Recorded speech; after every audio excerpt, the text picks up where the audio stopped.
Olá pessoal, hoje nós vamos apresentar o processo de colonização e independência do Haiti. O Haiti é um país da América Central que fica no Mar do Caribe.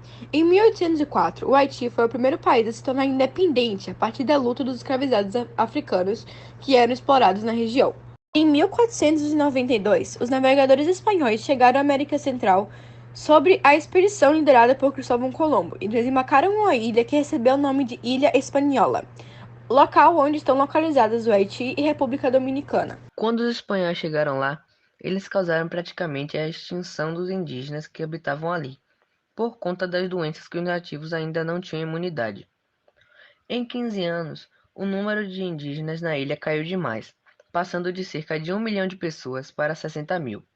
Depois de um tempo, os espanhóis abandonaram a região, pois estavam interessados em explorar a parte continental da América, com a perspectiva de encontrar grandes jazidas de metais preciosos. Devido à sua privilegiada localização geográfica que favorecia a navegação e o comércio entre os continentes americano e europeu, a ilha espanhola começou a sofrer investidas de outros países na Europa.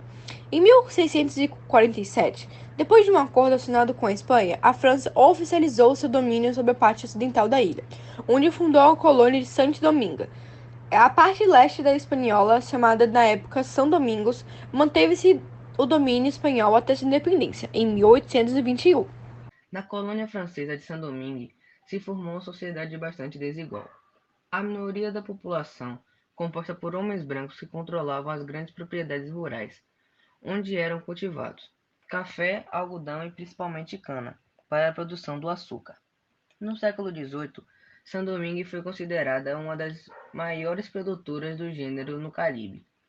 A maior parcela da população colonial era composta por escravizados de origem africana, que constituíam a base da mão de obra da região.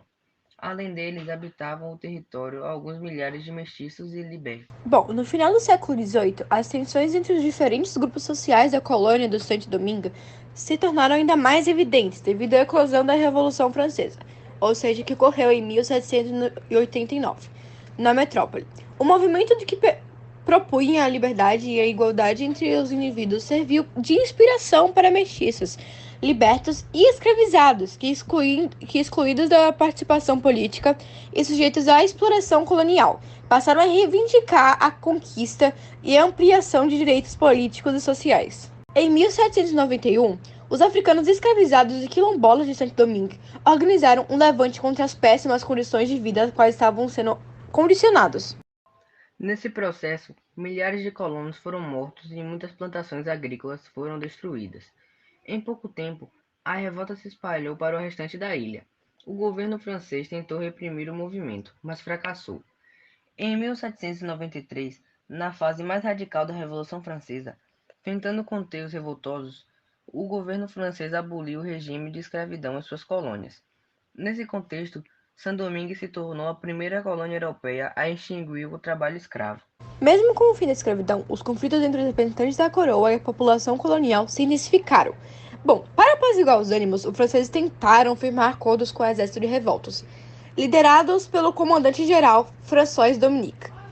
A tática, entretanto, não obteve sucesso, e em 1793, François-Dominique Toussaint Louverture, que conquistou o apoio da maioria da população de Saint-Domingue, declarou-se governador-geral da ilha. Em 1802, após a ascensão de Napoleão Bonaparte ao poder, o governo francês enviou uma tropa militar à colônia, composta por cerca de 40 mil soldados, visando conservar o domínio colonial e reintroduzir a escravidão em Saint-Domingue.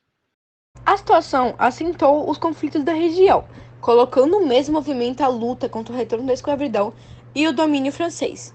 Em 1803, François-Dominique Toussaint Louverture, foi capturado e morto pelos soldados franceses. Nesse contexto, o ex-escravizado Jean Dessalines assumiu o comando do exército revolucionário, composto principalmente pelos africanos e seus descendentes. Em 1804, os revoltosos venceram a tropa da metrópole e declararam a independência de Saint-Domingue. Muitos membros da elite colonial que não apoiaram o processo revolucionário foram expulsos ou fugiram da ilha. A antiga colônia francesa passou a se chamar Haiti. nome este que foi atribuído à ilha pelos povos originários antes da chegada dos europeus. Em outubro do mesmo ano, Dessalines foi coroado imperador do Haiti, tornando-se o primeiro chefe de estado do país. O processo de independência do Haiti foi conhecido como Revolução do Santo Domingo, ou Revolução Haitiana, e foi o primeiro movimento liderado por pessoas escravizadas a obter sucesso na luta pelo fim da escravidão e do domínio colonial europeu na América. No Haiti, a independência não veio acompanhada de uma estabilidade econômica e política. Para ter sua soberania reconhecida, o país teve que pagar uma grande indenização à França, tornando-se economicamente dependente da sua antiga metrópole. Houve também uma reordenação do sistema produtivo haitiano. O país buscou desenvolver a economia de subsistência, abdicando do comércio internacional de açúcar, que durante o período colonial fora sustentado pela exploração da mão de obra dos africanos escravizados. Não houve, porém, um planejamento para garantir o crescimento e diversificação dessa economia, que, isolado do cenário internacional, perdeu força e se estagnou. O isolamento econômico foi acompanhado também pelo isolamento político. As elites da América Latina, que encabeçaram o processo da independência das colônias espanholas e portuguesa, temiam que a Revolução Haitiana pudesse inspirar revoltas de escravizados nos demais territórios do continente. Por isso, restringiram de forma incisiva suas relações com o país. Para agravar a situação, as disputas políticas no Haiti se acirraram no contexto de pós-independência. Os mestiços e os libertos, que tiveram ampla participação no processo revolucionário, tiveram ambições diferentes e não conseguiram se unir em torno de um projeto político que atendesse os interesses de ambos.